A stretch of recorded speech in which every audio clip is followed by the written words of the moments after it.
Okay, so this is the curve we had drawn in the previous section. This is a curve of mean stress, sigma m, normalized against SUT versus the average stress normalized against SE. Okay, uh, the line there is the Goodman line, which we have seen so far, and the circles, the unfilled circles, are experimental data. Now, what we see from this plot is, well, what is the Goodman line? The Goodman line is basically makes a prediction of the fatigue failure, right? So that line should pass through the circles in order to make a very good prediction. We see that that's true for some points. So, for example, if you look at these points, we have very good predictions. Not so much for the ones above here. This is good prediction. If you look at these lines on, so by the way, this is sigma m less than 0. This is sigma m greater than 0. Okay. If you look at these points, you can see some points here do fall on this line, which is good. But many points do not fall on the line. So these points, let me just, are not explained by Goodman line. Not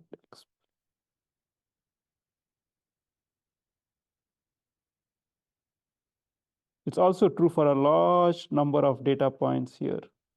Again, poorly explained by Goodman line. Okay, so the Goodman equation here is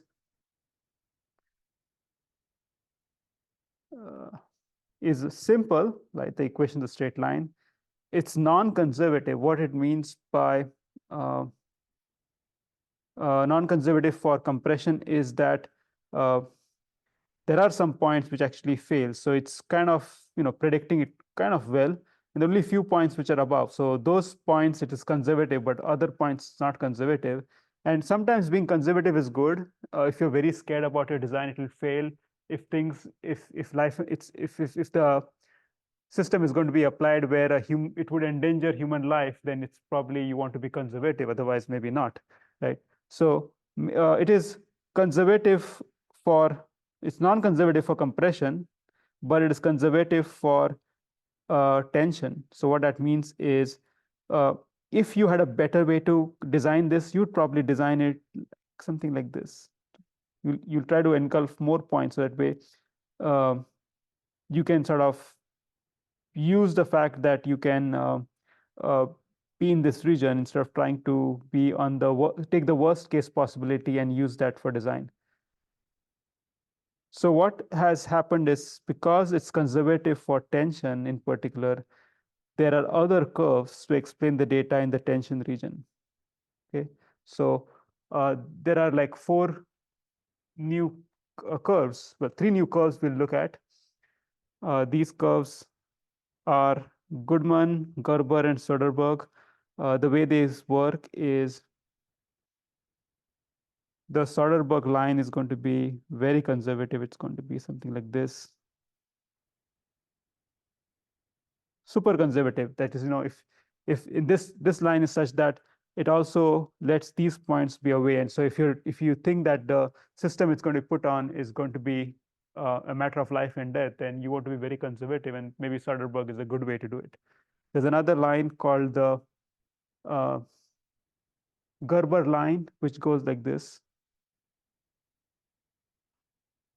And I've talked about these in detail.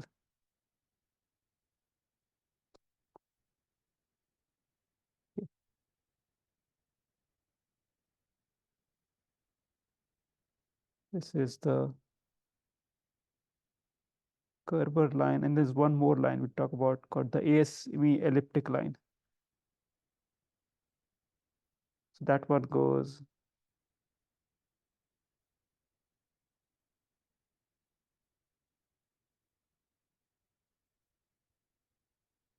Each line has its own merits, demerits, and we'll get that just a bit. So that's just beginning, but this is what all the lines plotted in the tension region would look like. We have the Soderberg line, which look at the Gerber line, the Asme elliptic line, the Goodman line already looked at. And there are two more lines which we'll not really look at in this course, but you're free to explore them. Okay. So the Goodman line has two things we need to know about the Goodman line. One is, what is the equation for failure? So that's equation we've seen before. And what's the equation for design? That is, if you're given a factor of safety, then how to use the factor of safety to design the specimen. So those are two things. So it's conservative, it's simple, it's conservative for positive stress. It's not too good for negative stress because it misses some of those 3 points I showed earlier. The Gerber line is, and just for reference, what I did was I plotted the Langer line, the Goodman line, and I showed the Gerber line. The Gerber line is actually not a straight line. It is a elliptical line, parabolic line. Okay, so it is a parabolic equation. All you need to do is find the parabola which goes through SC and SUT, like it's shown here, and then you have the Gerber line. It's non-conservative near the y-axis, so closer to the y-axis, non-conservative, only good for tensile stress. And the failure criterion is this. You can see that there's a quadratic equation coming here. That's the equation for parabola.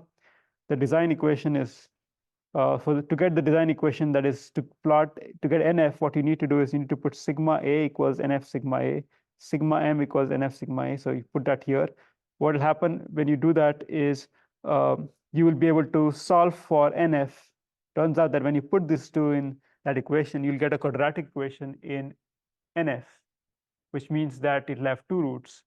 One of the root will be negative, one will be positive. Here we've only used the positive root. So this you just use the positive root because the factor of safety cannot be negative. Next line is the Soderberg line. Okay, it is extremely conservative. It's shown here. All you need to do is draw a straight line between SC and SY. Okay, so line connecting SC and SY. It is ultra conservative. As I said, everything is, all the failure points are above that line. If you go and look at this plot, everything is above the Soderberg line. So you don't have to worry about failure, except that it's going to give you a design which have an extremely large diameter compared to others for a shaft, for example. So it'll give you thick sections, high factor of safety, which will make it very, very conservative. So that's the Soderberg line. Equation is very simple, straight line, passing through two different points from the Goodman line. The Goodman line passes through SC and SUT, but Soderberg passes through SC and SY. And then the design factor NF can be found by substituting sigma A is NF times sigma A, sigma M is NF times sigma M, and then solving for NF. So that's the Soderberg line. And the final line is ASME elliptic line. This is again shown here.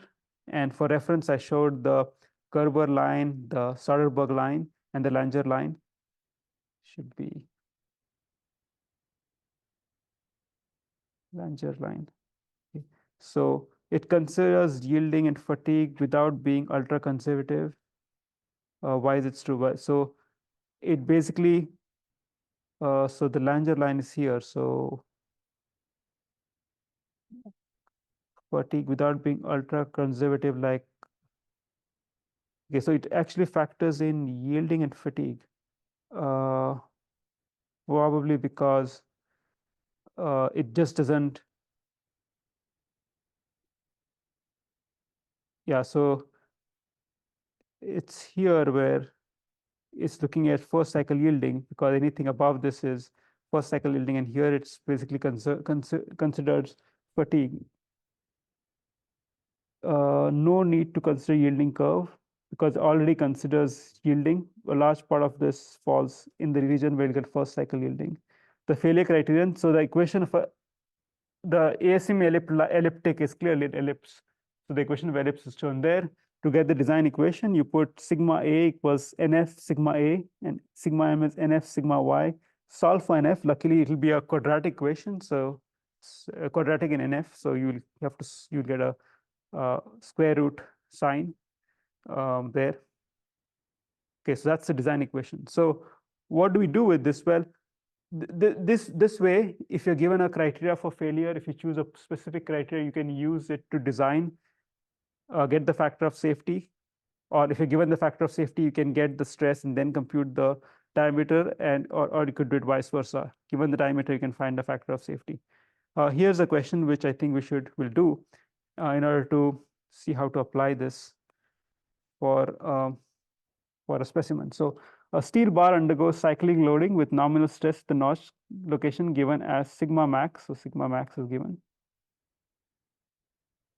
60 kpsi. Sigma min is minus 20 kpsi. Okay, and then the stress concentration factor is 1.2. SUT is 100 kpsi. SY is 85 kpsi. And SE is 40 kpsi. Okay, now we need to estimate the infinite life factor of safety, which is also known as NF, using these 4 criterion. Okay, so it's a very straightforward question. You just have to apply the formula, compute NF, and see what the NF is.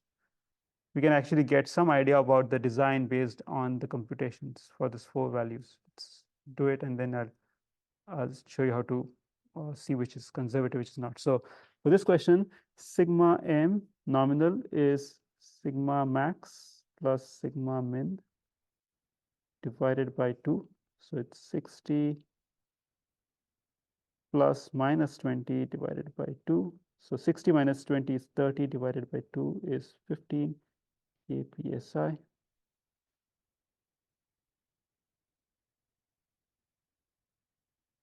No, that's not true.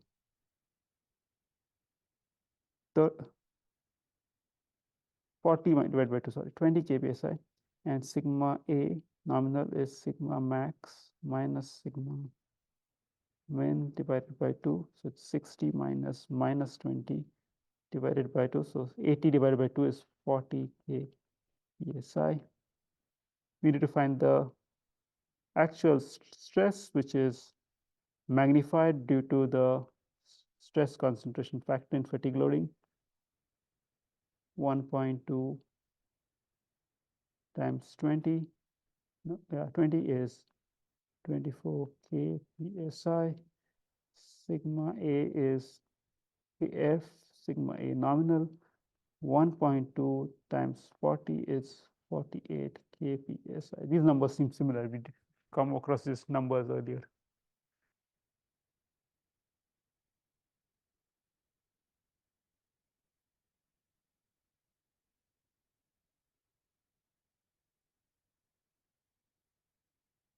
Okay, now that we have those, let's start computing the factor of safety using this criterion. Okay, so first, let's do the Goodman. The equation for Goodman is NF equals sigma A divided by SC, sigma M divided by SUT. Sigma A is 48 divided by 40 plus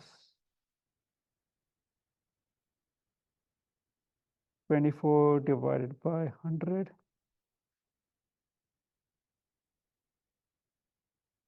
.69.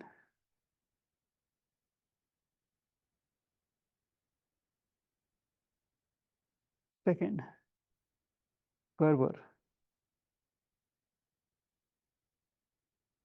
So the Gerber equation is this is the most complicated one. NF equals, because you end up solving a quadratic equation for NF. So SUT divided by sigma M square, sigma A divided by SC minus 1 plus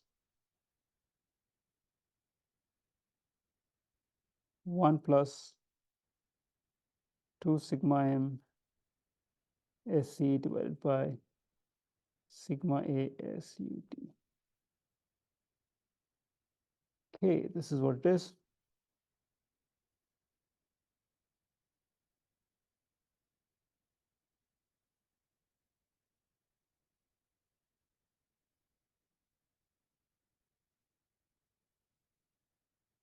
Okay, so half, see, SUT is 100, sigma m,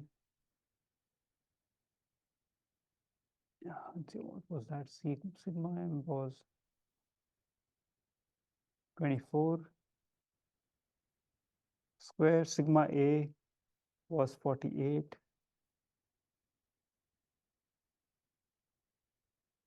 SE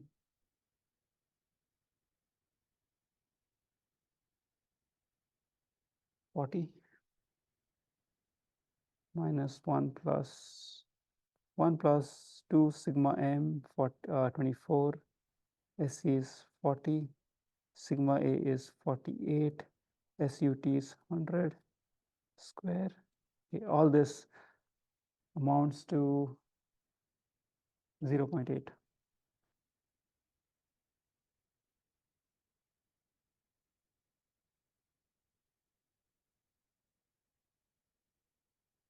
Okay, C, Soderberg.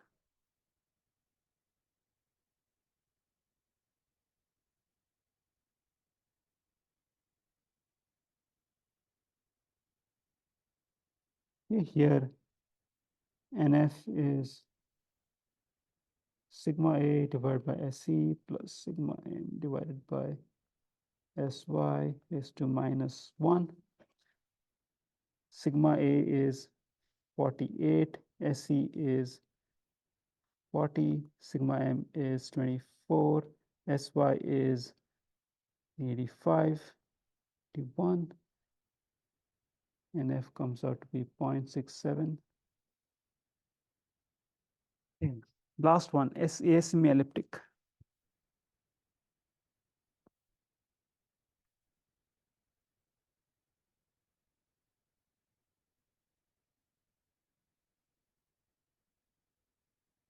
So the asymmetric is NF equals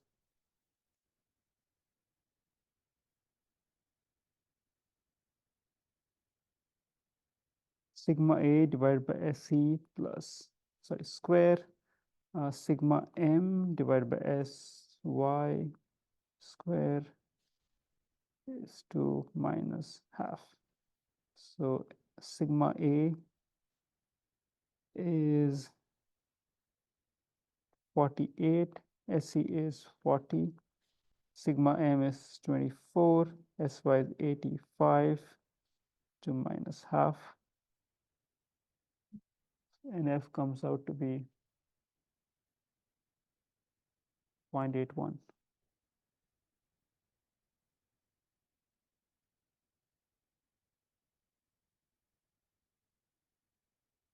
Yes, so here is the summary.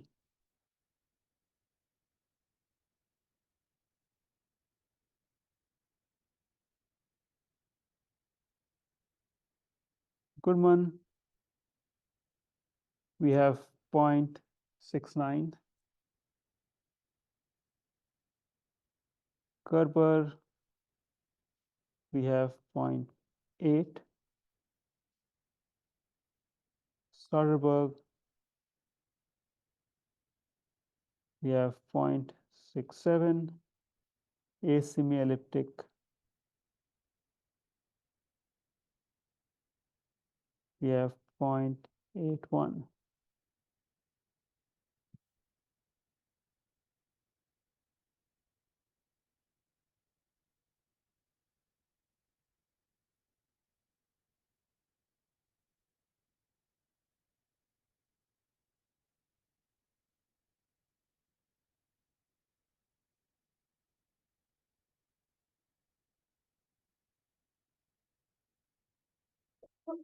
Factor of safety, NF, is inversely proportional to sigma. Okay, so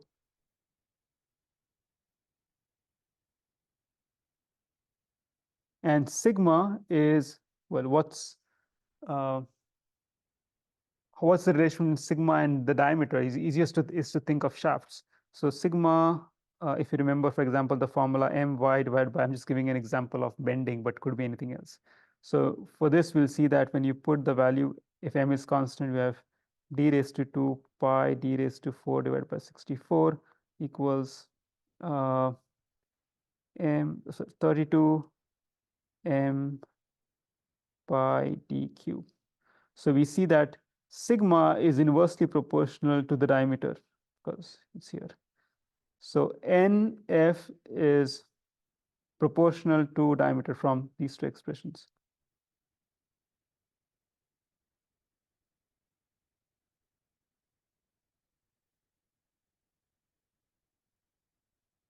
So what it means is that if you have a smaller factor of safety, you will get a smaller diameter.